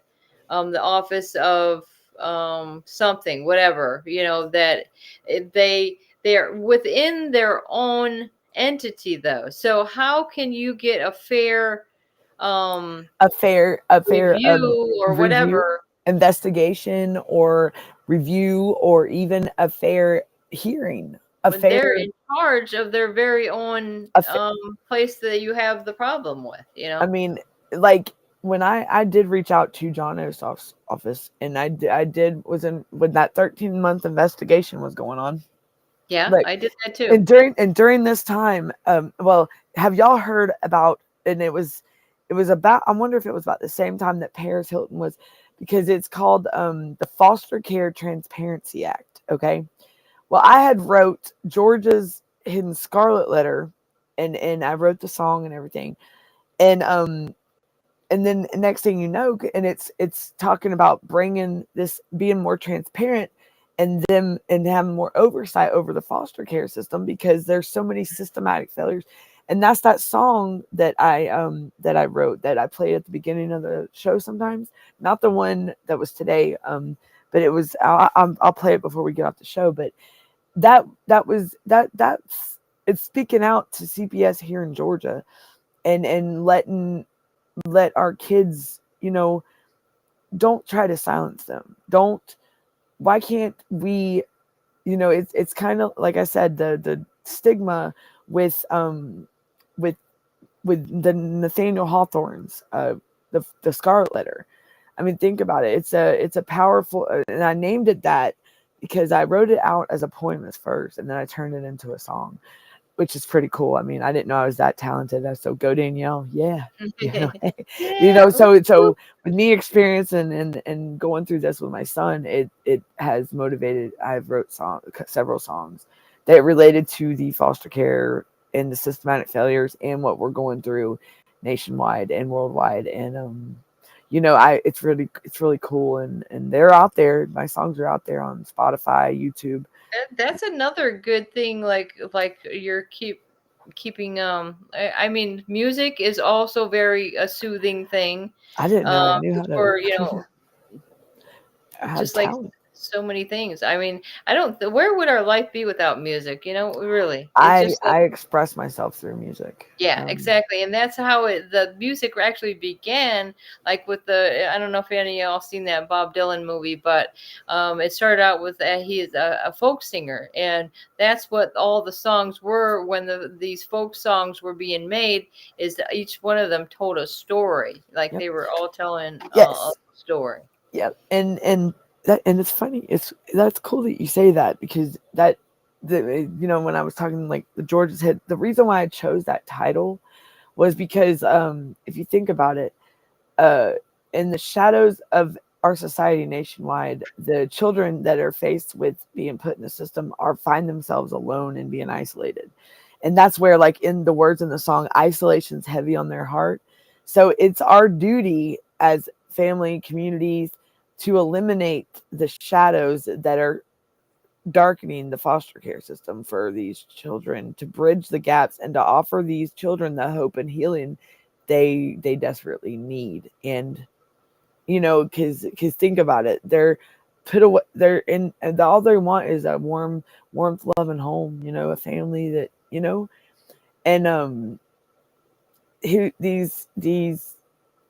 these kids together, that if we can build a world where every child, regardless of their circumstances, feels loved, valued, and has the opportunity to thrive. That? And and that's what motivated me to write the George's Hidden Scarlet Letter, which is it's called Free from Fears now, because they wouldn't let me title it that when I put it on the thing to promote it, to like distribute out to the platforms. They said it was too long of a title. I'm like, what am I supposed to do? So it kind of, and it sucks because I want it to stick with the George's Hidden Scarlet Letter, because that's how I started it. That's how, and the song goes with those words, the title. It's perfect because, like through the bridges of George's care, isolation's heavy on their heart. Child protectives on the line, George's foster, let love shine. And then, it's hold them close, don't let them go. In a world they'll start to glow. Child protective, hear their plea. In George's arms, they will be free. So the reason why I chose George's Hidden Scarlet Letter was the theme of the song. It suggests that the stigma associated with the foster care system here in Georgia is often overlooked or underestimated, if you think about it, and so like in Nathaniel Hawthorne's novel was a hidden symbol of shame. The stigma surrounding foster care can be concealed beneath the surface of society. You get the hidden secrets, you know what I'm saying? So the title of George's Hidden Scarlet Letter, that many people may not fully understand the challenges they don't face by children in the foster care system and their families. They're stereotyped. The families and these children they harbor negative stereotypes, and this hidden stigma in George's foster care system can lead to discrimination, isolation, and a lack of support. And that's what's going on. I mean, these negative stereotypes that people just automatically, it's not cool. So that's why together I wanted to bring that too, and that's what that's what drove me to do this, to make that song. So I'm trying to draw attention to the importance of recognizing and addressing the stigma associated with foster care and the hidden the system. And I'm calling for a greater understanding, compassion, and acceptance for those who are involved in the system, and because we can. These children deserve to thrive. They do. They deserve to be. Well, I think that would be a good thing to like play out the show with this song, because I think I've only listened to a part of it, to tell you the truth. It's the very first song that I ever wrote that was played on my show ever, and it was like the one that played, the main one, and it's and nobody ever really knew the story behind it, But what I was just telling you, like what I just read, that's what started my thing. I wrote what I just read to y'all is what I wrote, and that's George's Hidden Scarlet Letter. So that song is called George's Hidden Scarlet Letter. But I mean, it is called Free from Fears now, because I took 3 words from the song when I was trying to put it out there on United Masters to promote send it to these platforms. And I chose Free from Fears was accepted, so I stuck with it. So Yeah. But yes, I'll play it. And like, what the biggest thing is, like I said earlier, together we can build a world where every child, regardless of their circumstances, feels loved, valued, and has the opportunity to thrive. Instead of, because these are America's most vulnerable children, and that foster care should be their sanctuary and their safe haven. They should be able to feel safe, and because they're already and be able to thrive, blossom into successful members of, be successful in society, and they're not. They're being isolated. So I'm pretty sure, I guess we're ready we're going to end the show. We got to wrap it up. We're getting tired. Yeah, I could tell, girl. I'm an old lady. Come on, Danielle. Yeah. Look, I got a show at 12 supposedly tomorrow. Let's see if that happens. Look, hey y'all, if she ain't there, I didn't do it. No, I'm just kidding. I didn't keep looking. But no, we do the show at night, and it feels good to do it. We try to switch it up. I mean, yeah, we like a little, we like to do our own little things sometimes. It's peaceful at night. But I think Darren and the show. I mean, doing a great job, and we really appreciate Yes. them letting us be a part of Oh, yeah. trying to get the kids back. Yeah, And that is my and final words. Darren, he worked hard for the channel and what he's built, and it feels good that like he had the foundation set, and everybody that's joined in, Darren worked hard to build that foundation, over time. And let's go, Brandon. That's right, Naylor. Let's go, Brandon. That's yeah. All right, y'all. So I'm gonna play that song, and we hopefully Brenda, and we'll see you at noon today Eastern time. Bringing back Brenda, or Brenda's gonna be brought back. When one of the was okay. We'll see what's up at 12 today. Brenda, she's back. We said America. I'm back. America. Let's go, Brandon. So, Darren and Carrie was a big involvement, and she is Mayor. She rest in peace. We miss her. I miss her. She was a big part. But Darren he's worked hard to get and build this foundation, and for us to be able to do this, and I want to thank Darren for that, and letting every one of us be a part of the show. Giving everybody a chance. And because if it wasn't for him having this, we wouldn't be. I mean, I wouldn't be able to do it. Right. And exactly. so thank you, Darren, for that, and I'm excited to grow with this and be a part of a thing that is going to be in history, as we're going to bring back America. We're going to bring it back. Thanks, Darren. Call me. Like, I'll probably, I don't know, maybe we'll see you tomorrow before the show. Come on, Darren. She said, call me. Serious. Like, I'm trying to get this guy's attention. Come on, Darren. Are you watching this? No, he's got to get ready for the 12 o'clock show tomorrow. Yeah. But we love you, Darren, and we thank you, and thank you, Naylor, for being here with us. Thank you, Brenda. And I'm gonna end with the song, and y'all have a good morning. And because we are already almost into the day, I didn't realize what time it was. I thought it was 12. My bad. It's 4 o'clock in the morning here. Holy crap. But everybody be good, be safe, keep fighting, don't give up. And Georgia is apparently the land of adventure, so the state of adventure. But we're gonna be on this awesome adventure, bringing the changes to CPS that needs to be. So let's make it happen, and go Trump, go Trump administration, and let's go Brandon. All right, y'all. Everybody be good, be safe. See y'all later. Have a good night. Good night. All right, let me put the music on. Here we go. Maybe we're still live. Let's see. I gotta find a song though. Okay, everybody, here we go. Hold on. Oh my gosh, I'm already messing up. What the heck's going on? What is going on, people? All right, yeah. I'm finding it. Hold on, here we go. It's right. Oops, that's not it. Oh, I passed it. Okay, here we go. Bye, everybody. Y'all be good, be safe, and have a good morning.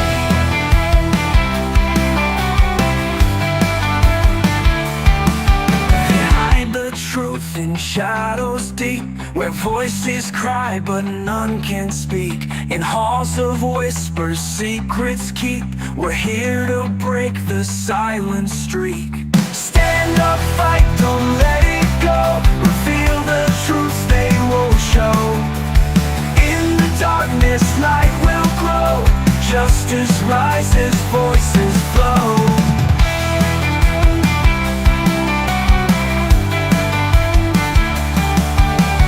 Children's dreams are cast aside in the system where lies reside. We won't let them run and hide.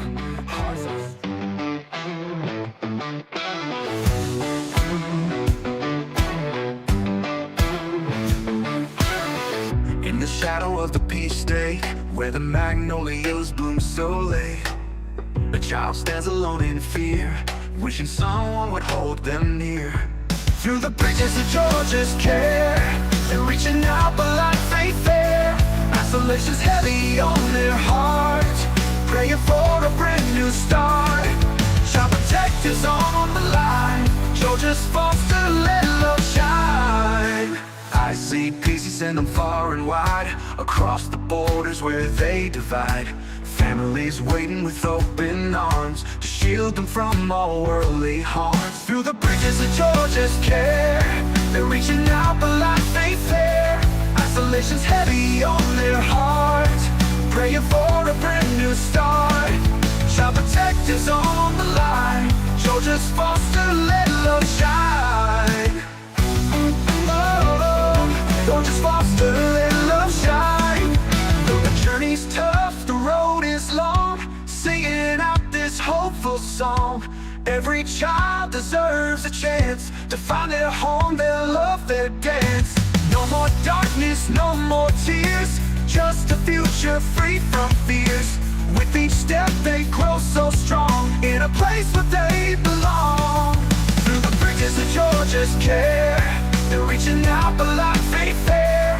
Isolation's heavy on their heart, praying for a brand new start. Child protectors on the line, Georgia's foster, let love shine. Love shine. Oh, Georgia's foster, let love shine. Love shine. Oh, Georgia's foster, let love shine. The journey's tough, the road is long, in this world they'll start to glow. Child protective, hear their plea, in Georgia's arms they will be free.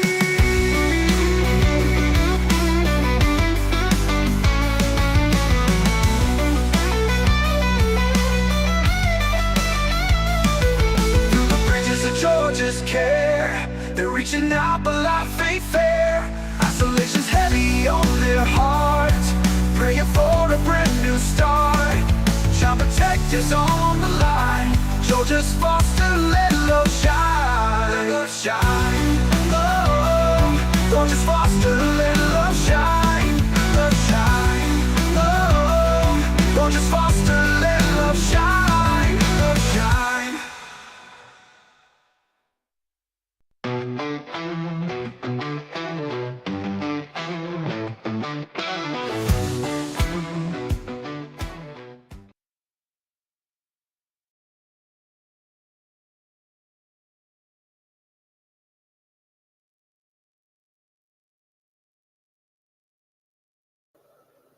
All right, be good, everyone. And y'all have a safe morning, and I will see y'all later on today. Have a good night and good Sunday. Or it's not Sunday. It's have a good Wednesday, y'all. Be good, be safe, and keep fighting. Thank you. See y'all next time.